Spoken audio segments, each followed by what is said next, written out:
What if I told you a car exists that could drive forever? No fuel, no charging, no limits.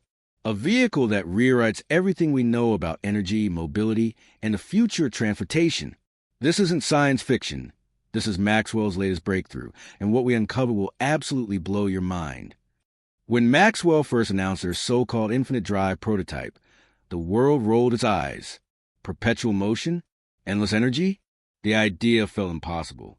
But then the test drive happened. Hours turned into days. Days into weeks.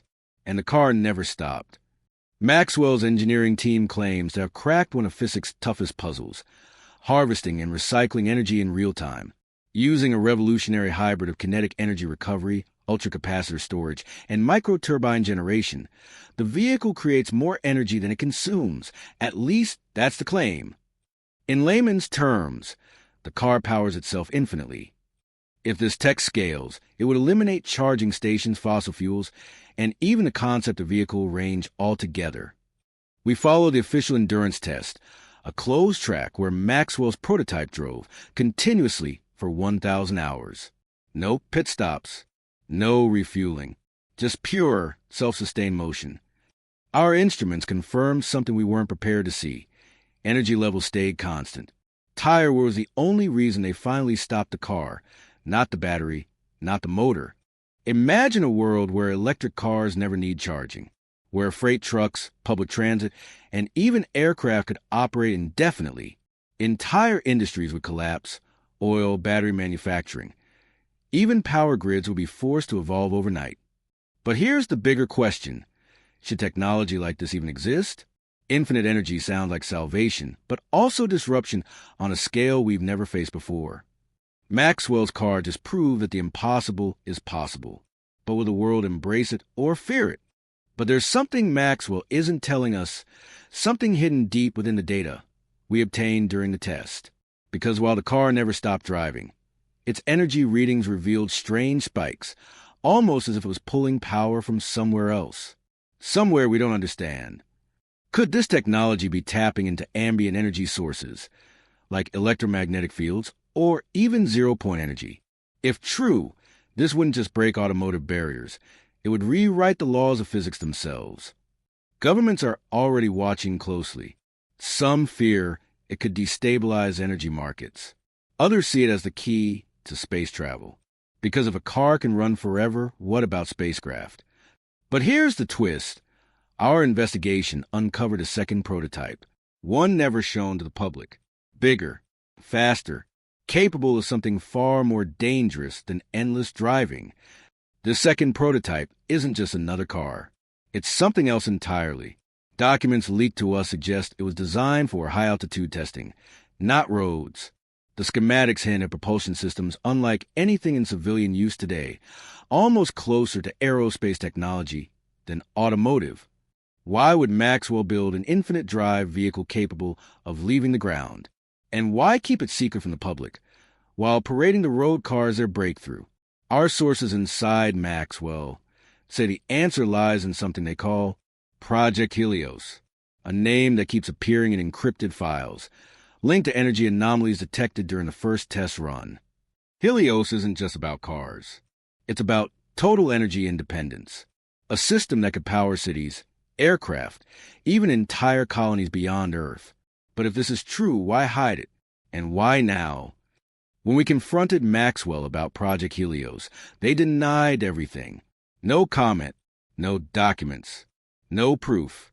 But hours later, our team received an anonymous message, coordinates, a time, and a single line of text. Watch the sky. We went there. Remote, silent, except for the hum. Then, just before dawn, we saw it. A shape rising out of the ground, not a car, not a plane, something in between. It hovered. No wings, no sound of engines, just silence. And then it accelerated straight upward, faster than anything we've ever recorded. If Maxwell's first prototype can drive forever, this one might fly forever. And that changes everything. Moments after it vanished into the clouds, we picked up something unexpected: interference. Every device we carried scrambled. Our cameras, drones, even GPS. It was as if the air itself rejected electronics. Seconds later, we heard distant thunder, but the sky was clear. Then a pulse, a wave of energy so powerful it knocked us back. When the static cleared, the craft was gone, and so were the coordinates, as if the entire site had erased itself. And here's the most disturbing part. Hours later, a sealed envelope appeared at our hotel door. No name, no return address. Inside, a single photo of the same craft, but this time orbiting Earth. The photo wasn't the only thing inside. Beneath it, a memory card. No labels, no markings. When we plugged it in, what we saw didn't look like test footage. It looked like surveillance. Frame by frame, the data revealed coordinates. Not in the desert this time, but over the Pacific. A moving signal, circling the planet every 90 minutes. And then, something we didn't expect, multiple signals. There wasn't just one craft up there. There were three. Maxwell didn't just build a car that drives forever. They built a fleet that can disappear, reappear, and operate beyond our atmosphere without a single drop of fuel. But here's what chills us the most. Minutes after opening the file, every one of our devices went dark. A knock at the door followed, and a voice on the other side. We froze. No one was supposed to know we were here. We hadn't told anyone, not even our own team back home. But whoever stood behind that door knew everything. We didn't answer. Minutes passed, silence. Then footsteps moving away. We waited another hour before opening the door and found nothing. No person, no sound, just a single note taped to the wall outside. Project Helios cannot be stopped, but you can. That night, we left the hotel and went off-grid. But what we found on that memory card still haunts us. Hidden deep in the files was a schematic, not for the car, not even for the craft, but for something far bigger. The schematic wasn't a car. It wasn't even a craft. It was the network, a lattice of energy collectors positioned around Earth, designed to absorb and redistribute power endlessly. A planetary battery. A system that, if completed, would grant its controller infinite energy and control over every machine on Earth. Project Helios was never about transportation. It was about dominance, the power to switch entire nations on or off. 2 days after we uncovered the file, something appeared in the night sky. At first, people thought it was a comet, but telescopes revealed the truth, a glowing ring high above the atmosphere, slowly assembling piece by piece. Governments demanded answers. Maxwell stayed silent. But the message was clear. The era of fuel, charging, and limits is over. The age of infinite energy has begun. And as we speak, 3 more rings are being built. The world woke up to the glowing ring above Earth. Social feeds exploded. Some called it a miracle, others the threat.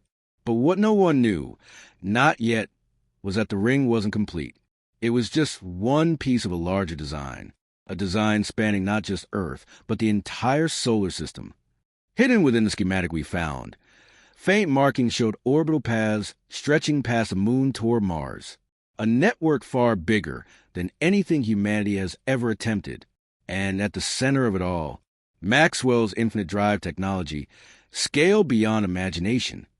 But then came the transmissions, strange pulses detected by radio telescopes worldwide, repeating frequencies, patterns that didn't match any known signal. The source? Directly aligned with the orbital ring. And when we decoded part of the signal, it wasn't in any human language. The decoded fragments weren't coordinates. They weren't warnings. They were instructions, detailed, precise, as if whoever sent them expected someone on Earth to understand. Cross-referencing the patterns, we discovered something terrifying. Maxwell's infinite drive tech perfectly matched the energy signatures described in the signal, meaning this wasn't just human innovation. It was a blueprint given to us. But here's the part no one is talking about. Those pulses didn't just come from the orbital ring. They came from deep space, far beyond Mars, somewhere watching us.